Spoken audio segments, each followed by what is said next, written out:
You could say that we have a solution together with Trusted IT that's called Power PPM.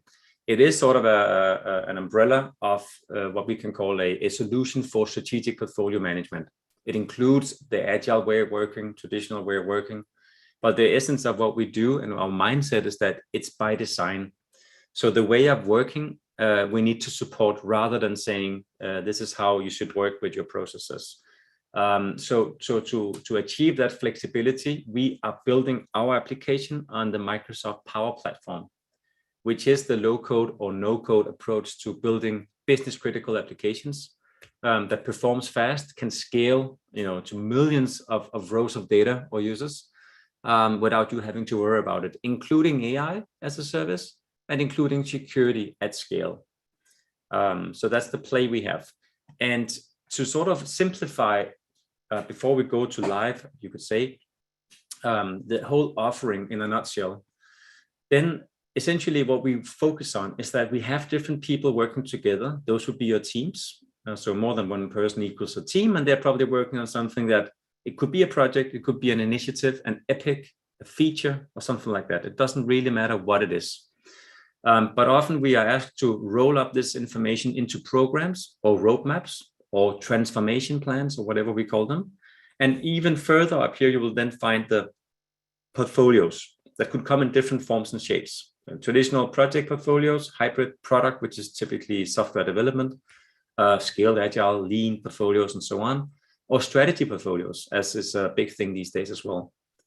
And when these people have to explain further up into the organization what they're working on, then they have the senior management or SVPs or C-levels who would ideally get the same information presented the same way, so that you don't have the product portfolio manager talking about story points and burn rates when the project portfolio manager talks about the earned value or the S-curves of spending money or progress completion and so on. So up here, people need a singular language, a language that will work with shareholders, with customers, with your financial statements, so the CapEx, the OpEx, the last year, this year, quarters, and so on, and strategy. So quite often PPM for us is the translation of lots of different ways of working down here into a singular representation of the truth, or as close to the truth as we can get. And the only way to do that is to involve lots of people and give them great tools. And the design for that is that we support various disciplines out of the box. Disciplines is, to me, everything we can put management after. So if it says like financial management, it's because it's a process and a discipline that we would like people to follow at a certain point in time, typically. Those are the processes. Besides the support of these, then we also have the capabilities, or as often referred to, the features that is needed. And of course, here you'll find lots of things that, again, are check marks, like these things should just work out of the box. Not that you need all of them, but most likely you'll need some. And the way we did this is that, having asked and worked for so many of these portfolio managers and the rest of the project manager layer down here, typically it's the same thing people ask for feature-wise, but they just need it at different points in time. And what is new here, of course, is the AI part that's now part of the agenda. And also why we have this webinar, of course, today. So if you look at the sort of summarized view on what products do we then have for the Microsoft Power Platform, and again, before going live, the first one is Power PPM. And the boxes that are lit up here are what is included in that solution. So including AI, but everything more or less except for advanced resource management is part of Power PPM. And you'll see that later live, so no need to going into details there now. The other one is Team Planner, which takes care of the resource management discipline and the resource capacity, demand, capability, you could say. So line managers, functional managers, resource owners who try to balance out, typically through heat maps, what they're working on. Then we have Time for Teams, which is all about timesheets, but where we allow to connect to various tools of choice. So it doesn't have to be only our Gantt chart, our Kanban board. It could be Jira, DevOps, Planner, Dynamics, all of them combined. And I think that is the way to typically win the users, is that we can allow them to keep using the task planning tool of choice they prefer, and still be able to track progress in a single place. And then, of course, do reports on top of it, portfolio management wise. So that's a solution we have that works for for Teams and also for Power Apps. Then Presented is our export to Word or PowerPoint. Essentially, you can go in here and create by selecting a predefined template that you've done yourselves in PowerPoint, which is typically the biggest request. Then we take real-time data from the system, combining those two, and then you get your reports. Now, to do this, we go beyond just adding text in. The first thing we do is that we can render the charts with data, so you can actually go in and change them afterwards. So it's not pictures, it's live data that you can change within the PowerPoints. And then what is new, which I'll show you later as well, is the ability to use AI, so ChatGPT, to take some of that data and add an extra layer, like a summarization layer, directly in the reports as well, to assist you. And especially if you are in a portfolio manager position where you need to get the summarized view across maybe hundreds of projects. And rather than reading all of them and looking at reports, you can get AI to sort of summarize the things for you, even pinpoint the pains or the issues you might have. Then we have Power Hub, which is a data warehouse, including historical data as a service. So quickly deployed, it streams all the data from these applications into one database, where you can then see all the changes that has ever happened to all the data, which allows you then to play the data. So you had a play button suddenly on your reports. So you can see how things have progressed historically, and therefore also how it might continue into the future. This is not AI at all, but it's predictions based on simple math. But to do that, you need historical data, and that's what the Power Hub does. And the final thing we have is what if. This is also not AI. This is where you want to be in charge by simulating different changes to selection of projects or programs based on strategy constraints, budget constraints, resource constraints, and so forth. And you'll see in real time the impact. So these are the 6 products we have, and also the 6 products we will have the next many years to come. So that has been the play for a long time. So that's the full sort of stack to an intro to the value proposition we have together with Trusted IT. And when you look at it from a Microsoft perspective, Power PPM, the PPM application, works for Dynamics, for Microsoft Project, well, the new Microsoft Project, or standalone because it also has its own planning module in it. Presented is also for the Power Platform to produce these Office reports. And the other products requires Azure from Microsoft, an Azure database, so to speak. So those are the sort of the licensing slash high-level architectural view on these things. And then, of course, we have the OpenAI possibility, which could also be Azure OpenAI.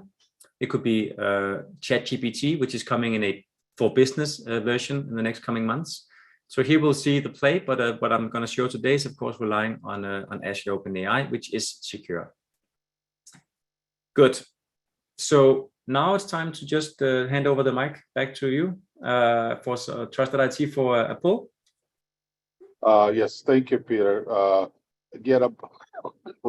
I'm going to launch this poll. It is anonymous. There's 6 questions. Give you a few minutes to answer, and then we'll share with the audience the overall results. So I'm launching the poll now. It is live, and you can go ahead and chime in.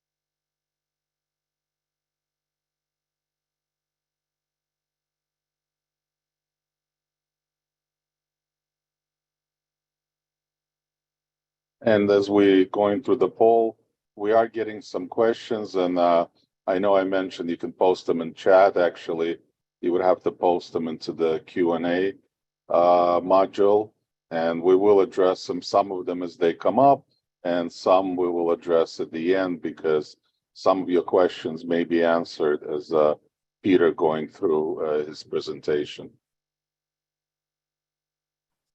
Yep. Give everybody another minute. I see we have more and more participants in the poll, and again, really appreciate your feedback. This is extremely valuable for us.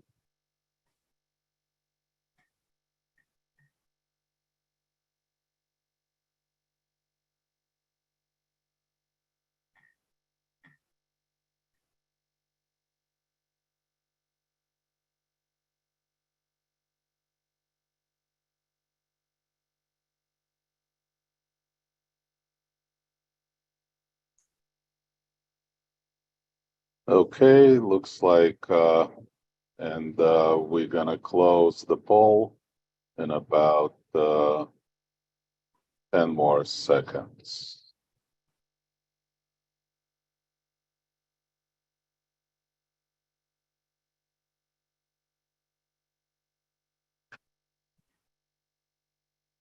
All right. Thanks again for your feedback. Go ahead and end the poll and share the results with everyone. I don't know if you can see the results of the poll.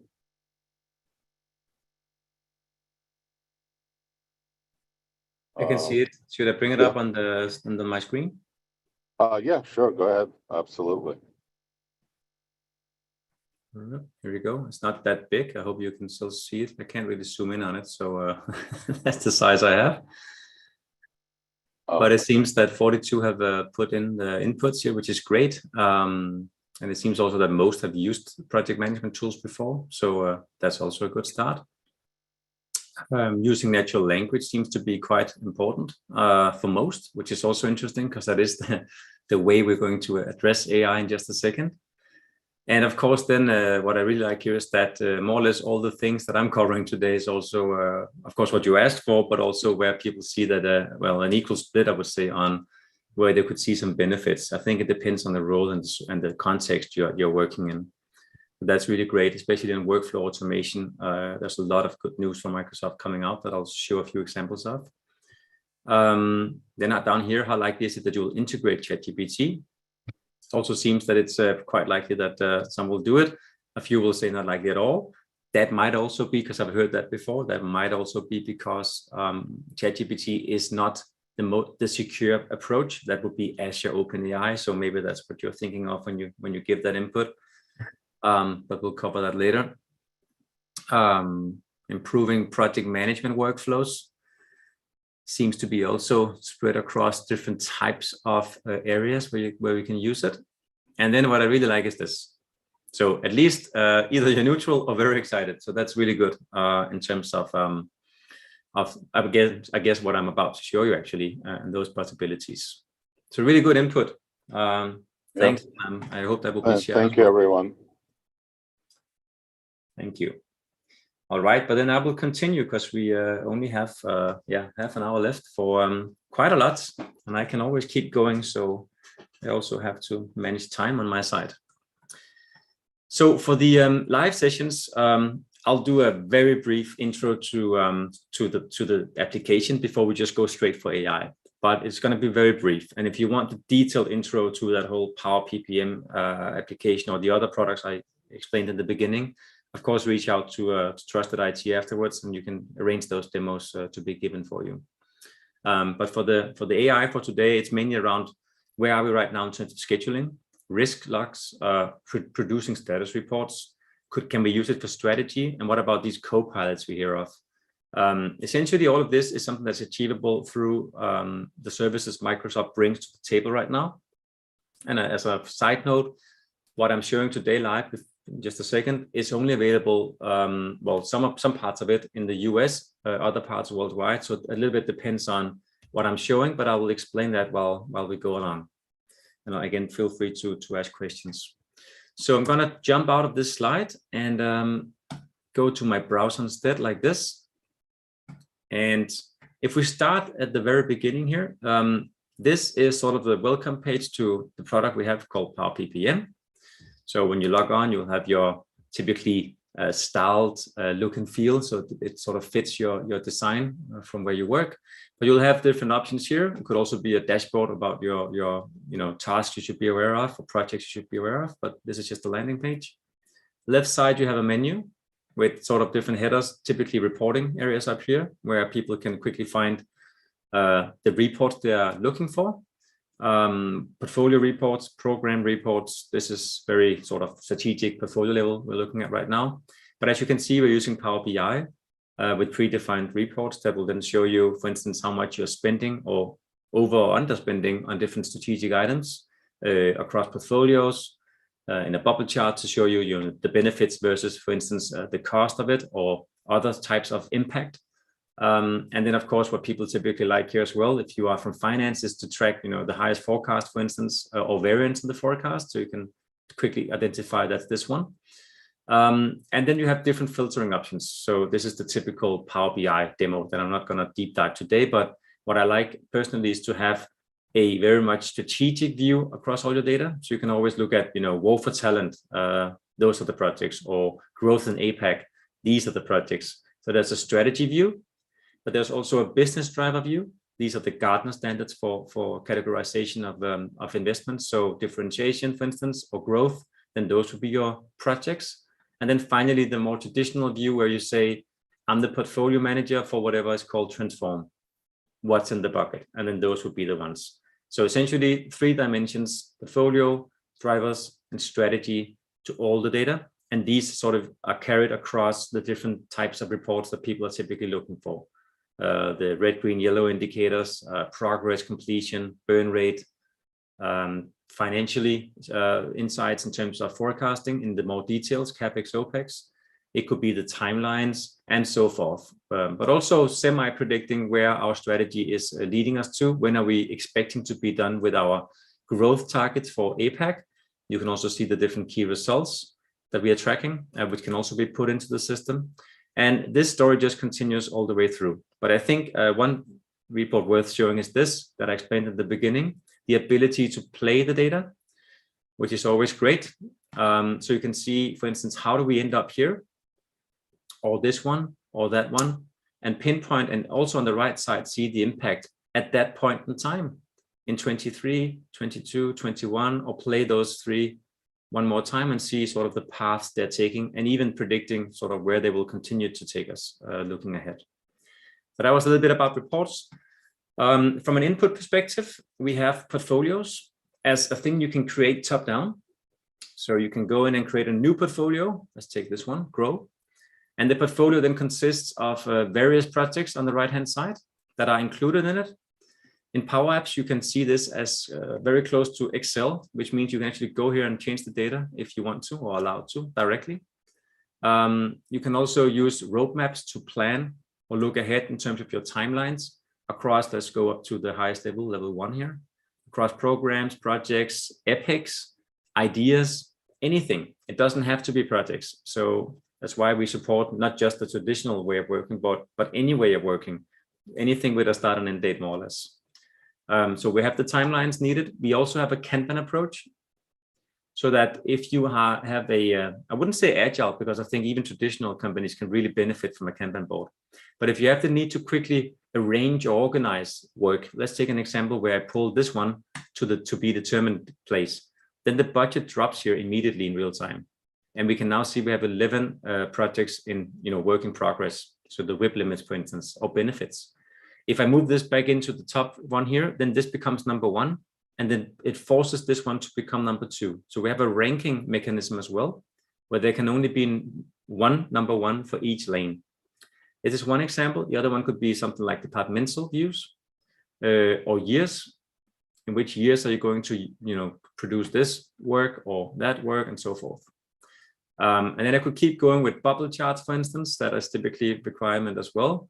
It could also be something like 2x2s, where you take the same data you saw before and you create a setup. This is someone has played with my demo data. So just give me a second. I'll change it back to normal, which is also a cool demo because I can actually show you how easy it is to adjust something like this.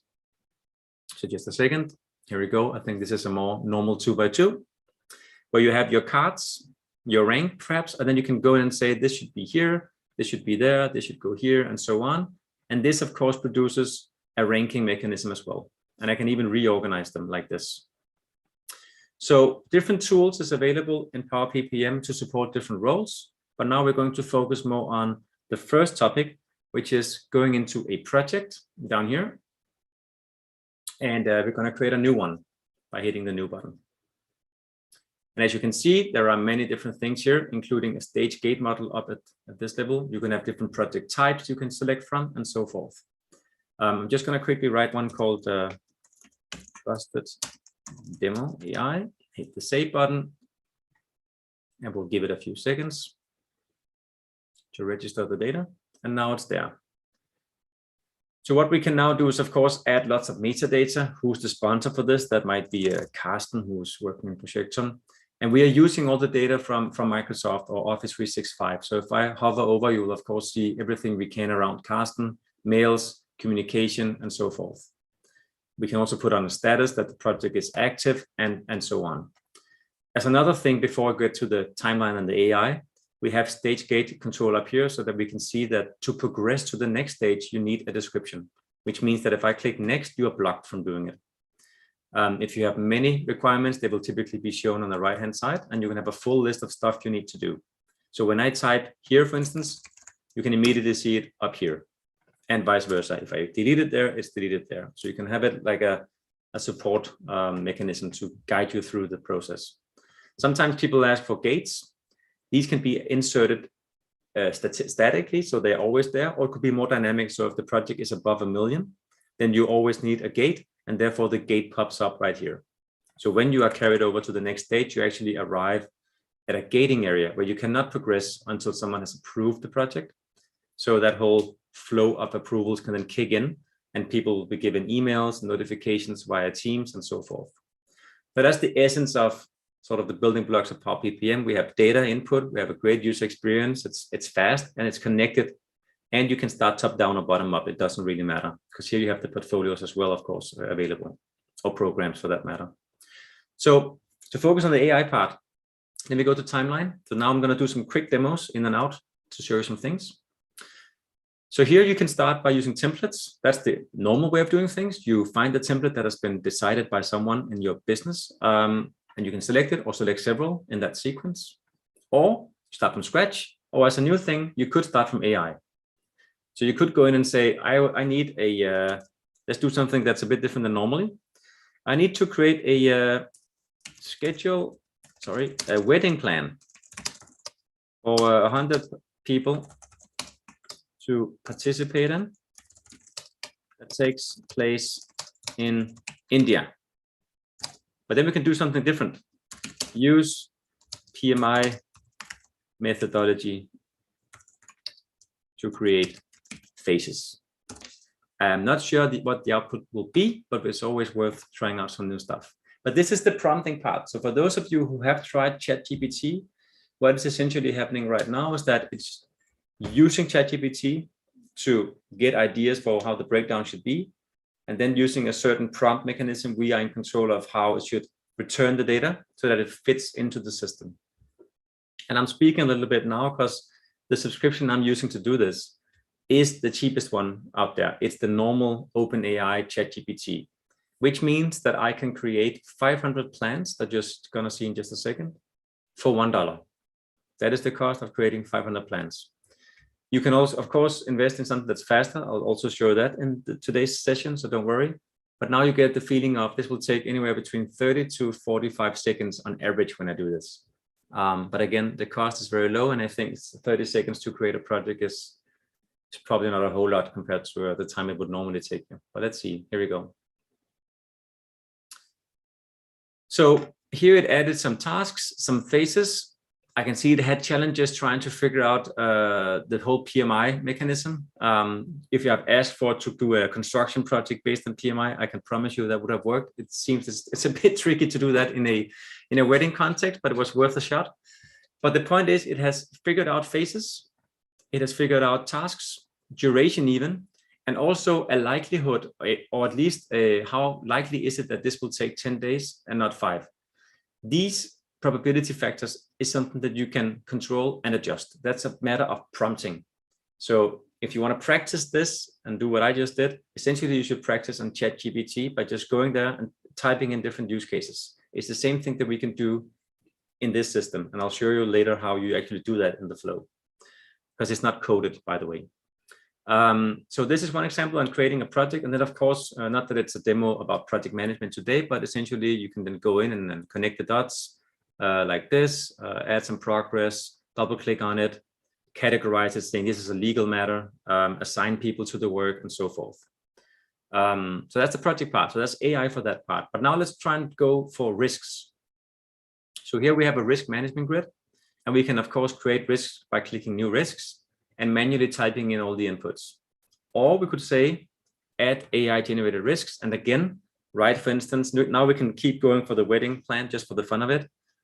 Create 5 risks related to a wedding taking place in India with 100 people, something like that. Generate. This will typically take a little less than creating the project plan because it's not that complicated to do. Once it's created them, you will see them in the grid, and also down here you will see impact, probability, and the name. But you could add whatever. You could keep going with due dates, description info, mitigation steps, contingency plans, etc. So here it gave me 5 risks that I asked for, which is sort of taking the context of a wedding and the fact that it's in India and that people will travel there. So if we've asked for 10, we would have been given 10 instead of 5. You could just keep adding more in here and or write something else. And of course, we have the probability and impact, which means we can put it into the right bucket up here. And then you can still go ahead and adjust it if you're not satisfied. But the whole idea is that you can get a starting point dynamically set from the context. And right now I'm typing it like this, but typically what people do is that they have it already described right here in the business case or project description. And then we use that information to produce the work or the information. So this was 2 very basic examples on timelines and risks. If we continue to something else, you could argue that you might need a report. And one way of doing reports is that you can do snapshots or KPI status. You can go here and say, I need a status report. You go in and you select a date and you set some KPIs, maybe quality is yellow or something like that. You write a description, you save, and you get one version of the truth. Here, there's no budget. So just to show it quickly, if I go to financials, and I'm aware of time, so don't worry. If I add in a budget here, just quickly saying in 23, we have a CapEx cost of, here we go. For software, 30,000, like this, just basically. I hit save. That means now that the project all up has a total cost of $30,000 right here. Which means again that if I go to KPI status or snapshot, I create a new snapshot. Now it's all green and nothing is yellow. I'm just playing that it's next week and I hit save. So now all are green and the budget is 30,000. So we can capture these baselines, not just for the plans, but for more or less everything. But when you need to produce the reports, I have another place here that I can demo that for you. Then instead of having that button, you could export it to PowerPoint or Office at the same time. So this is another alternative I'm showing you now where you can click on Generate Report, where you will then use a predefined PowerPoint or Word document. Let's take this one with AI and hit Generate. And then it takes the same data plus a bit more actually, combining it with OpenAI, or in this case, Azure OpenAI. So it is secure within your boundaries. It's not sending off data to the internet anywhere. This will take probably 10 seconds, so it shouldn't be that difficult. In just a second, it will then say, now it's your PowerPoint ready, and you can download it and view it, and we will do that together. So let's say download, and it opens up a file. You open it up. There's not a lot of context for this project, so let me see if it wants to open up. It should work, even though there we go. So today, this is the project. I have a status report, and what is cool here is that it's pulled in, of course, the well, whatever you want, summary, numbers, totals, but also here, if I zoom in on this one, this is interesting because this is actually pulling information from the project, all the different artifacts, and combining that with a ChatGPT to summarize the view and also pinpoint potential problems and actions. So notice that it says 2 suggested actions because I'm controlling that in the prompt. And I can also add that I would like people to get some inspiration. So please take those actions and find some corresponding or related step-by-step guides or whatever, in this case, based on PMI. So you can go very deep if you wanted to. So this was just a very simple example on how to bring data to PowerPoint. And the fourth example, before I show you how it's actually done, is that we have someone planning a strategy. They go to strategic objectives. In Power PPM, we use OKRs. Let's say we create a new strategy, or a must-win battle, or whatever we want to call it. And we create something like, let's say here, grow online sales in US with, no, just like that. Perhaps that's fine. But then in the description field, we say, grow the online sales for mobile phones with 50% in the US by end of 2024. Then you could save that, and in the good old manner, you could go and do a brainstorm with someone and then try to or create some key results. What is it we want to capture? And of course, in Power PPM, we can manually type that in and say, well, we need to capture more users, so 1,000 more users or customers or whatever. But that's not what we're going to do right now. We're going to instead have ChatGPT brainstorm for us based on only this and that. So it's not super accurate. You could write a whole lot more. But the point is that if I click yes to generate with AI now and save, so this is more controlled AI rather than what you saw before, where it's more freestyle. Then in a matter of seconds as well, let's just speed it up here. We should see on the right-hand side some content being injected. I think we are close. That's the thing about live demo, you never know. Here we go. So it says key result 1. So that's just proposals. This is text. Increase sales, blah, blah, blah, because we already explained that. You could launch a new marketing campaign. You could increase the visibility of products. Typically, those two things would take a roughly 12-month period involving 200 hours. I would argue it's a whole lot more than 200 hours. And the primary skills should be digital marketing. And the next key result and so forth. So it only understands what you give it in terms of context here. So the more accurate you are on describing your ambitions, the more likely it is that it will return something that's qualified. But besides just this, it could also, this is just inspiration. It could also create the data for you. So down here, I actually had it also update the data. So instead of text just, it actually creates the artifacts like this, online sales, and already linked it back to the right owner and the right objective. So we can go back to where it came from. So imagine that you can actually have a button anywhere in the system, also up here, that could trigger a cascade of creativity, creation, or brainstorming, or even creating the data for you. I've seen examples where we create an epic or user story for an agile team, and it creates the whole story log, the tasks, even the feature descriptions, and sort of the let's say the documentation that's needed as well behind it. So there are many ways to work with this information. But to get back to the point, all of this is achievable because of Power Apps and the way that Microsoft is right now taking AI into play and democratizing it. So finally here, you can see here that when I go to this area that's a US environment, I'm not going to do any deep dive demo here, but the point is that AI is available right here. And the way you use it is that you can go ahead and describe just what I need.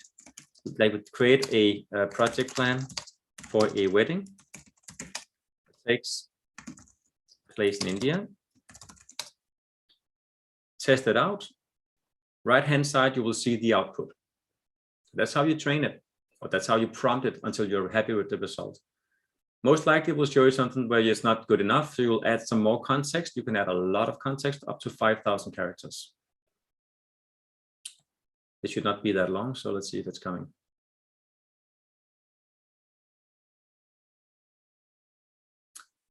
So now it's describing it, and you will say, well, I don't need that. I need it as shown. Let's do it like this, sorry. Show it with tasks and expected duration, just to take another example. Test it out again. So here you will do your prompt engineering until you're satisfied. Once you're satisfied with the output, you can then use that logic in a flow, an approval flow, a creation flow, or inside an app, so a Power App, by just clicking one of these two. This is preview stuff. It's available for trying out for free if you have Power Apps right now, at least, and only in the US, just to be clear on that. But that's how you use it, actually. So it's like ChatGPT, except it's using Azure OpenAI, and it's secure within your boundaries. You're not sending off critical information to the internet. So these were the examples, and I'm going to go back to the slides in respect of time, because to wrap up the things here, there is a security and cost perspective, of course. It can be difficult to understand what AI costs when you look at ChatGPT. So if you were not using Microsoft directly and you were using the API from ChatGPT or OpenAI, you pay in terms of tokens. And tokens are not just words or characters. It's a bit more complicated. So that's actually a tokenizer. You can Google that or find that tokenizer calculator, where you can add in some text and see what would the cost be of this type of text or input. But the essence here is that the plan I did before, which was very simple, if I created a schedule that looked exactly like this, a project schedule with 5 phases for an HR system rollout following Prince 2, so that's a pretty long project, I would be able to create 500 of these plans for $1. So we are not talking big money initially. So it doesn't have to be that expensive to get up and running, but that's the cost side of using ChatGPT. Now, if you use OpenAI instead, and typically the way we manage it is that a user asks a question, ChatGPT creates a response, the response is then put into your system, in this case, Power PPM. And so back to this one, ChatGPT here. So if you use, I was actually saying it wrong, it's not Azure yet, it's still ChatGPT. So the point is, what will ChatGPT get from you when you do what I just did, when I created a project plan, for instance? And the point is that you will send off the question, of course, to OpenAI. It will be encrypted, but it will be used in the models. So the point is that you shouldn't put in some, super critical, confidential information when you do it.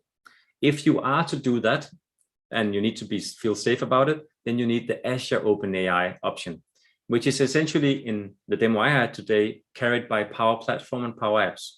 Here you have options like using out-of-the-box AI models. You just saw GPT, that's just one out of many. You can do co-pilots, where you can chat with it natively. You can create new apps using AI. You can build automation using AI. You can inject data, as you saw with the strategic objectives, using AI. And it's encrypted as well and secure from the starting point. So that will be the secure approach to doing things, and that's what we're using as well in Projectum. And then finally, you can also build, without any app necessarily, your own large models for training purposes. So you bring in lots of data, and then you can sort of trim it your own way. This requires more skills for sure. Still, you don't have to be a developer, but it's not that easy. And Azure OpenAI is also available right now in preview, so you can quickly go in and try that out yourself if you are into that. But this is where you can control something like temperature, length of tokens, so you can control the cost, and history that it should remember, all these things that you've probably tried in ChatGPT, but where you are now creating your version of, let's say, ChatGPT or Copilot. So these are for the ones who want to build their own chat AI agents for internal purposes. I can also recommend one thing. If you're interested in more aspects on security, just use Bing, which is now powered by AI and ChatGPT, and ask for it. What about Azure OpenAI security?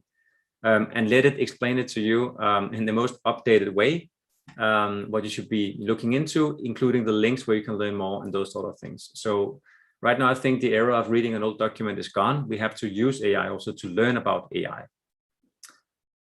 So roadmap-wise, I think, besides what I've showed now, which is already publicly available, and of course, ChatGPT is as well, we're going to finalize from our side in the product more around OKRs and the status reports you saw. And we're also going to make it easier for the PMO function, not the IT admins, to set up these predefined prompts or templates. So it's a bit more controlled. And so we can ensure that people get the quality AI that they're looking for, that we feel that they should get immediately. But again, I've said it many times, AI Builder for Power Platform is only in preview right now and in the US as well. So if anyone else is listening in from Europe, it's not available, unfortunately, for many of us. So to wrap it up, we have a couple of minutes for some Q&A, if there are any questions. I also added some links here that I know that Trusted IT will share with you later, where you can get started learning more. And then I also have another article that I created for Forbes back in March that explains a little bit in more details some different use cases for how you can set up AI to revolutionize your project management experience. So now I'm gonna pause my voice and see if there are any questions. Thank you very much, Peter. This was, well, at least for me, was extremely informative. I did post all the relevant information into chat, and Jacob was great. I think he addressed pretty much all the questions as they were coming up in chat in the QA portion. I think at this time, I think we only have one question that's still open. I think you see it, right? Yeah, I see it. Yeah. Which one is that? That's not been the last one. Yeah, No, which GPT model is used in Power PPM 3.5 or 4? 3.5.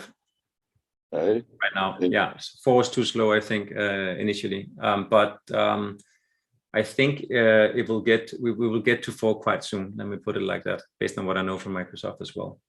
But it is it's not 4 right now. Okay. Well, actually, we do have some questions popping up as Jacob addressing that one. Maybe we can get to this. Do you have any insights into when ChatGPT or other Do you have any AI insights? will be updated to modern day data and will allow us to receive reference to sources? Yes, I think we failed to mention that it was. Yeah, can I maybe share something live there? Because I think that's a really important question where many are still perhaps thinking of it as data from 2021. So every one of you who might have access to ChatGPT, if you go down here and you have a subscription, which is $20 a month, you can enable beta features, which you should do, I think, browse with Bing and plugins. Do that. And then when you go to new chat and you use ChatGPT 4, you can use Bing. And then now it's connected to the internet. It's live data. You can ask for the weather and you'll get the weather as it is right now, not 2021 data. Plus you have the plugins you can use. So you can have, I use one for PDFs right now where I can actually scan different contracts. So if I'm concerned about if there is something I should look into where I would normally ask a lawyer, perhaps I can ask AI to identify out of 100 pages potential problems immediately. So yeah. Just to clarify, this particular screen is showing it's only GPT-4 is only available as a paid subscription, not as a free subscription. Yeah, I think that is the case right now. Okay. All right. And it's not super fast. So again, it's super accurate, but it's not super fast. So it's a balance of speed and details. And if you don't mind, because I don't have access to it, I think a request came through to put the links from your last PowerPoint into chat. Yes, of course. I can do that for sure. I'll do that right now and stop sharing screen, I think.